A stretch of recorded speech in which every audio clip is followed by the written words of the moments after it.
والله والله والله ما هيخلينا نشحت غير شهامتك يا خوخه. يا منعم يا حبيبي، الطيبات لله. ايوه بس بالعقل يا هانم. وانا بس عملت ايه؟ الله، ايه يا اخويا ده؟ كل حاجه زعيق، انا استاهل الزعيق ده؟ هي حاجه واحده يا خوخه تستاهل الزعيق، دي حلقات. وايه بس ايه بس اللي مخليك النهارده متنرفز بالشكل ده ونازل فيها زعيق؟ اصل كل حاجه سلف يا خوخه الا الاكل. اخصى عليك يا منعم، دي ظروف. ظروف ايه يا هانم؟ تقومي تشيلي صينيه البطاطس بالفخده تديها لجارتك ام حشمت بحالها واحنا نقعد نمصمص في صوابعنا؟ يا منعم، خطيب بنتها طب عليها فجأة ساعة العشاء والبيت مش جاهز. كنت اقسم البلد نصين. يا خبر.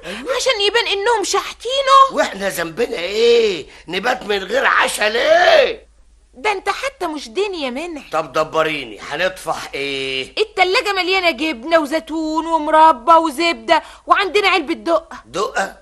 هو الصبح طلع علينا ولا ايه؟ ليه يا منعم؟ اصل ده فطار يا خوخه مش عشاء. هو العشاء برضه لحمة وبطاطس ورز. فلسفيها بقى يا ست، انا مش عيان، افطميني بقى من الجبنه والزيتون. طب خلاص فضها السيرة بقى.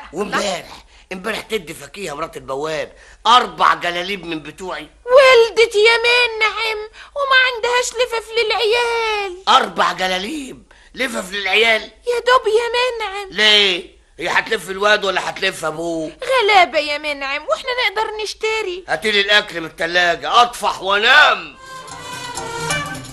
سعدية يا سعدية، تعالي شيلي السفرة. حاضر يا ست. ايوه شيلي بشويش يا بنت احسن نقى الزيتون يزفر ايديكي. حاضر يا سيدي. ما خلاص بقى يا منعم. الله، معلش خدي شويه البصمات دي كمان ارقضيها في المطبخ. يو بقى وانت هتقلبها ملاعيب شيحة. اقدر اتكلم بصراحة شوية؟ قوي يا مزمزيل اتفضلي. ايوه يا سعدية، في حاجة؟ بقى شوف. أيوة. اللي اوله شرط اخره جبنه وزيتون. لا اخرته خروج بالمعروف. الله، جرالك ايه يا سعدية؟ انت بتقولي ايه؟ زي ما سمعتي يا ستي. انت زعلانه من حاجه؟ بالعكس، ده انا هطق من الانبساط. ما انا بقول برضو. انت مش قاعده على كفوف الراحه؟ ما قلتش حاجة. وكل حاجة في ايدك. والاكل بتلهفيه كل وقت بوقته. مظبوط. والفلوس بتقروتيها من الخضار واللحمة بمنتهى النظام. مفتحة والله يا ست. والفكه بتصدريها من جيوبي اول باول. صح يا سيدي. امال عايزة بس تخرجي ليه؟ مكسوفة يا ستي. ليه بقى لا سمح الله؟ عملت حاجه بره اللسه اللي فاتت دي كلها؟ الشهادة